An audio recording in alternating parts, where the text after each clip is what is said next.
Hey people, how's it going? In this video, I'm going to show you how to play the power chord. Now, this chord is good for beginners. It's going to help you to unlock the whole neck of the guitar. And it's been used in rock music, punk music, heavy metal and grunge.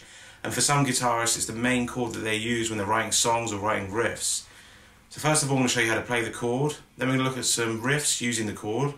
And then I'm going to show you some techniques that go with the chord. So, let's take a look at the chord.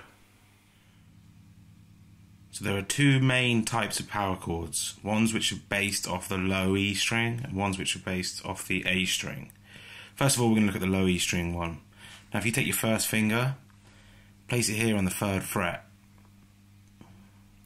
which is the note of G, and then take your 3rd finger and place it here on the 5th fret on the A string. This is the simplest form of power chord, it just uses 2 notes. And all you do when you play the power chord is play the notes that you were fretting, so just those 2 lowest strings. Now if this chord was going to be written down, what is it? It's all based off this finger here on the low E string. That's the note of G. So what we have here is a G, and this finger here is playing what's known as a 5th, so this would be written down as a G5 chord. Or we can just call it a power chord, a G power chord. Now to thicken up the sound a bit, we're going to add in the little finger on the D string on the 5th fret. So that gives us our G power chord.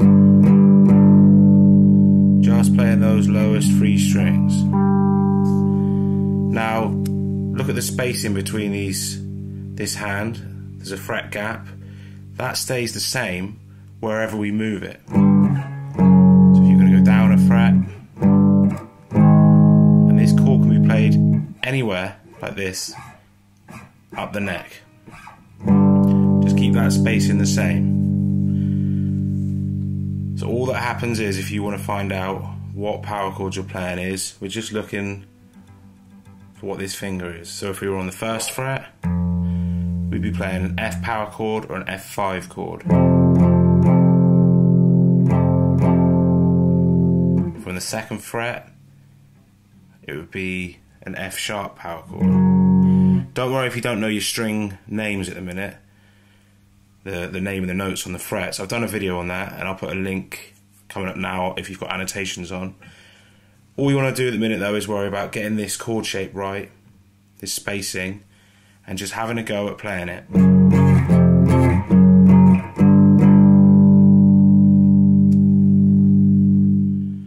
Now the other most common place to play a power chord will be using the A string as our root note. So we're making the same shape, we'll do it on the 3rd fret again. This time we're going to place our first finger on the A string on the 3rd fret. Then we're going to place our 3rd finger here on the D string on the 5th fret, and our little finger here on the 5th fret on the G string, and only playing the strings that we're fretting.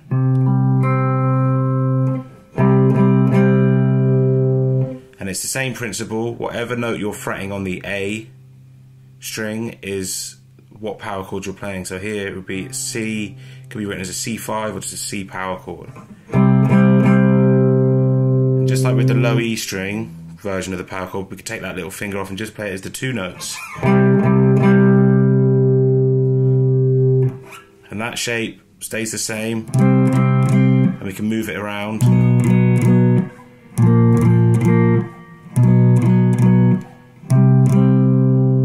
we can play it anywhere up the neck. So you've got 2 different shapes of power chords. You've got your low E based one, and then we've got our A based power chord.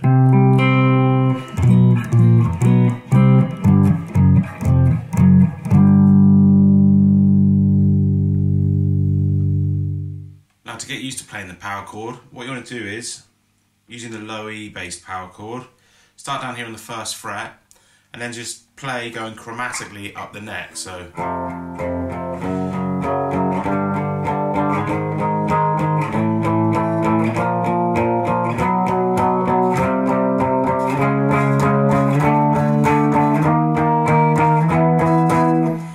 That's just going to get your hands used to the shape of the chord, and do the same thing with the A-based power chord, and just keep going around until you feel comfortable with the chord. Power chords are great for writing riffs with, and a riff is a group of chords or notes put together that is repeated, and a classic riff is the Kinks' You Really Got Me. Here's how it goes. Now we're going to look at how to play that. So it's going to be using power chords that are based off the low E string, and the two places we're going to be playing is power chord from the 1st fret here, and a power chord on the 3rd fret. And we're playing the power chord in just this 2-finger variation. So we'll start off nice and slow. So it's 1st fret, sliding up to the 3rd, 2 strokes, back to the 1st fret, and then back to the 3rd. So you get, and then just if you find it a bit fast, just slow it right down. And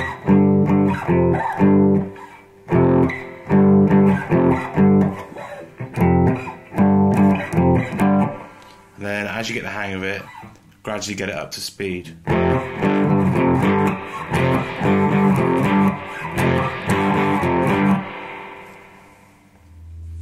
So now we're going to look at how to play Wild Thing by the Troggs using power chords, and this is going to allow you to practice changing from using the low E bass power chords to the A bass power chords. So here's the riff.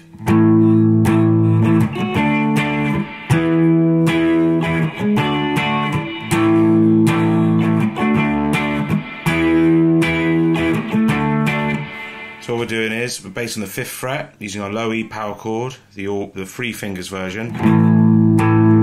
Doing 2 strums on that. Then stepping up on the 5th fret to the A version of the power chord, still using the 3 fingers. And then going up to the 7th fret, still on the A version of the power chord. 2 strums. And then back to the 5th fret with the A version of the power chord. So you've got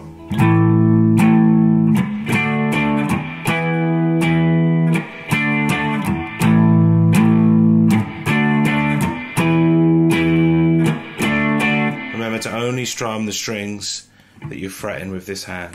Now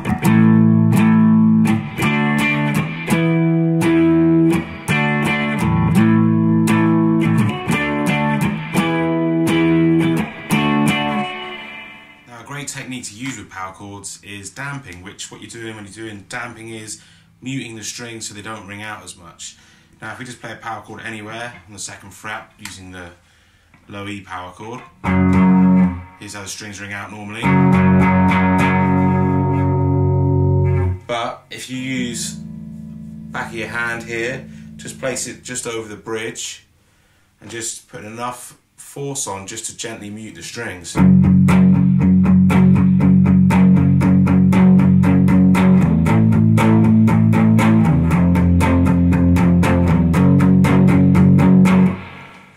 So here's a closer look of where I was placing my hand when I was doing the damping. So it's just the back edge of the hand here. Here's your bridge, just after a few mil over of where the strings join the bridge. Just placing your hand on, just to give you enough force just to get that sound.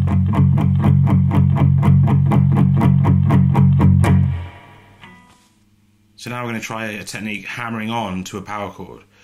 Let's take the power chord based off the low E string on here on the 5th fret, and we're just going to do the 2-fingered version of it. So bar, using the 1st finger at the 5th fret, just bar the low E string and the A string. And then with the 3rd finger we're going to hammer on to the note that would be part of the power chord. And what you get is this. This will come in handy when you're writing your own riffs. You've probably heard it in a lot of popular riffs as well. And then when you move the shape around, you can keep using that hammer on.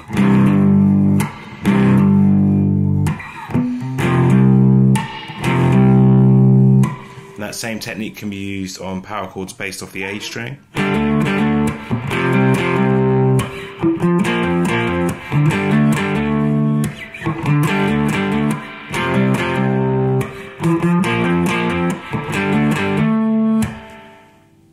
Here's another technique where you can slide up to the root note. So using the low E bass power chord again at the 5th fret, just using the 2 fingers. What we're going to do is slide up with the 1st finger from the 4th fret to the 5th fret. So it sounds like this. And you experiment doing that in different places. And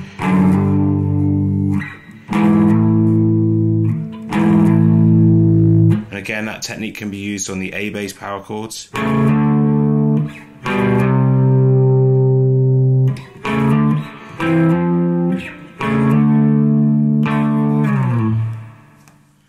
If you want to get a heavier sound using the power chords, what you can do is play a power chord based off of the A string using all 3 fingers.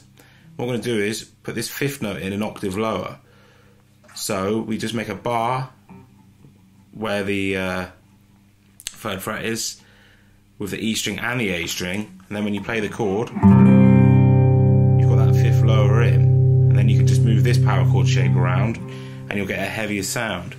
Combined with a bit of overdrive, you should get a much bigger sound.